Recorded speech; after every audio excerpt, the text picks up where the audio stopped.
There are many other ribbons as well, like the insert one. You can insert pivot tables, you can insert the picture, shapes, smart art, add-ins, data visualizer.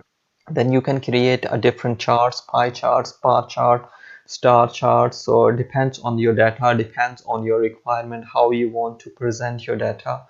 And there are spark lines, and there are slicer, advanced option, link if you want to create link, text box, you want to create the text box here, so you can create that, and then select this one, press delete, so it will delete for you. Go to the insert tab again, and there are different style, formatting style, equations, symbols as well. Header and footer option, if you want to select the header and footer. Header is the top bit of the document, footer is the, basically if I go from the footer, it's the bottom bit of the document.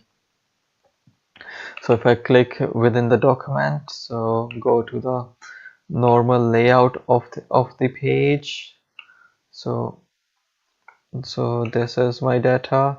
So you can see the option here is showing a normal. If I click this normal, it will show the normal layout. And the second option, the page layout option. Third one is page break preview. So we were in the insert data, we have explored that option.